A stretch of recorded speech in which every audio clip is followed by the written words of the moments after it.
When you are able to look behind the veil of body and truly able to discern the spirit of the pathological narcissist, you will see where they are regressing or they are devolving because they are getting worse with time. Pathological narcissists age like milk, they do not age like wine. And the story of the pathological narcissist is the story of Smeagol devolving into Gollum. In J.R.R. Tolkien's The Lord of the Rings, Smeagol was a hobbit-like creature who stumbled upon the One Ring, a powerful artifact forged by the Dark Lord Sauron. The ring's corrupting influence began to take hold of Smeagol's mind, feeding his desires for power and control. Over time, Smeagol's obsession with the ring consumed him, driving him to commit increasingly nefarious acts to possess it. As Smeagol's obsession grew, he became isolated from his community and abandoned his former life. The constant internal struggle between his original self and the influence of the ring led to a split personality. Smeagol's innocent and good-hearted nature was gradually overshadowed by the darker aspects of his psyche, personified as Gollum. Gollum embodied the twisted, corrupted version of Smeagol. Gollum was driven by greed, paranoia, and a single-minded obsession with the ring. The more Gollum dominated Smeagol's personality, the further he devolved into a creature consumed by his lust for the ring. Gollum's voice became dominant, and Smeagol's original identity was all but lost. Ultimately, the tragic tale of Smeagol's transformation into Gollum serves as a cautionary example of the corrupting influence of power and desire. It highlights the destructive nature of obsession and the toll it can take on one's soul, leading to a loss of identity, morality, and ultimately, humanity. The story of Smeagol's devolution into Gollum is a story of the dangers of identifying with the ego. It is a story of the dangers of dysregulated desire. It is a story of the dangers of being obsessed with control and domination. The regression of Smeagol to Gollum in J.R.R. Tolkien's The Lord of the Rings shares similarities with the behavior of pathological narcissists in several ways. In today's video, I'm going to share with you 5 ways in which the regression of Smeagol to Gollum shares similarities with the pathological narcissist. Number 1 is their split personality. Smeagol and Gollum represent 2 distinct personas within the same individual. Similarly, pathological narcissists often exhibit a mask of charm and charisma to conceal their true selves, which can be manipulative, self-serving, and devoid of empathy.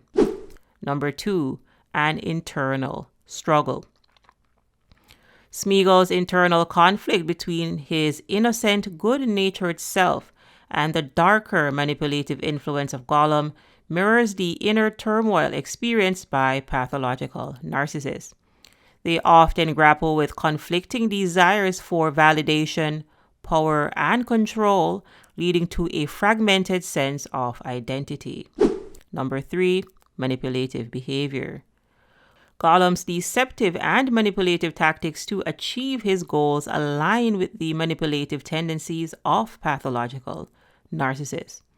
Both may employ cunning strategies, lies, and manipulation to manipulate others and satisfy their own desires, often at the expense of those around them. Number 4, isolation.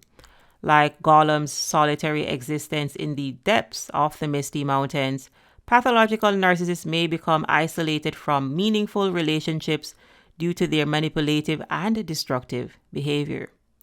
Their inability to maintain healthy connections with others can lead to social, alienation, and further exacerbate their narcissistic traits. Number 5, obsession. Gollum's obsessive fixation on the One Ring reflects the intense fixation and preoccupation that pathological narcissists may have with obtaining narcissistic supply. And narcissistic supply is the attention, admiration, validation, and reflection that they need from others. This relentless pursuit can consume their thoughts and actions, driving them to engage in increasingly destructive behaviors. Overall, the regression of Smeagol to Gollum serves as a poignant allegory for the destructive nature of unchecked narcissistic tendencies, illustrating the internal struggle and external consequences that can arise from such behavior. It is important to understand that if you are dealing with a pathological narcissist and you are dealing with someone that is regressing, and this is because they are based in shame and they're unable to move past their pride. So understand that the shame that we're talking about here is pathologically low self-esteem. Self-esteem so low that they would probably have to look up to see it. So understand that the shame that we're talking about here is pathologically low self-esteem. Self-esteem so low that they would probably have to look up to see it. So when pathological narcissists wake up, they are in shame. They are in the first dimension. And at best, they get to pride, and this is dysfunctional pride. This is where their grandiosity and their false sense of superiority comes from. So understand that this dysfunctional pride means that they believe that they are perfect. And perfect people do not need to change. Hence, perfect people cannot grow. And pride cometh before the fall, so they fall right back down to shame. And pathological narcissists have been in this shame, pride cycle since their childhood years.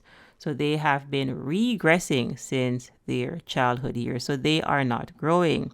They are devolving. And this is because they allowed their egos to go unchecked. And understand that the ego is a mind-made construct. It is a figment of the pathological narcissist's imagination. They dissociated from their true selves in childhood. And this dissociation, this disconnection from the true spirit allowed their egos to grow unfiltered. So today, pathological narcissists are 95% ego and about 5% spirit. So they are wired backwards because their egos are growing and growing and growing, and their spirits really are shriveling up. And understand that you need a true spirit, you need a true self to self-reflect. So at the core of pathological narcissism is the inability to self-reflect. People that cannot self-reflect cannot grow. Hence, they are devolving. So the longer that pathological narcissists walk around here on this planet, then the worse they get, because the bigger their ego gets, the bigger the false self gets. And pathological narcissists do not want to let go of their ego because they believe that they are their ego. Again, Smeagol wants the ring. Gollum wants the ring. Pathological narcissists want their ego. They believe that they are their ego. And you'll see where when you question them, they will have a narcissistic injury. And a narcissistic injury is when a pathological narcissist perceives a threat, whether real or imagined, that goes against the grandiose false self, that goes against the ego, that goes against the mask. And when they have a narcissistic injury, they hold on to the ego, they hold on to the mask for dear life. They grip the mask even tighter to their face. And they go around in another cycle of identifying with their ego, of identifying with their mind. And anyone that believes that they are their ego, if someone believes that they are their minds, well, they are losing their minds. And this is why pathological narcissism is regressive. If you were entangled with a pathological narcissist, if you were in a narc ship, a situation. Ship, well, you will see where that ship went down over time, because the ship that you're actually on is Titanic. You cannot build with a pathological narcissist because they embody destructive energy. They are antisocial in nature.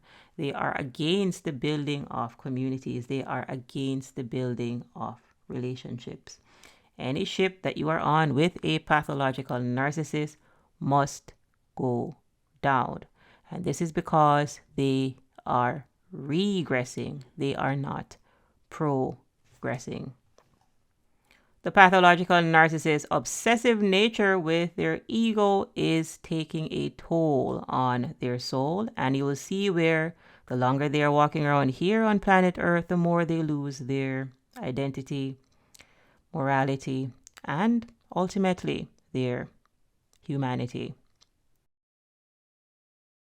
And that really is the quick message for today, kind folks. Ensure that you are liking these videos. Ensure that you are subscribed for more important content. If you have any questions or feedback, go ahead and leave that in the comment section. Sheikah is the name. Thanks for watching. Thanks for listening. And I'll see you in the next episode.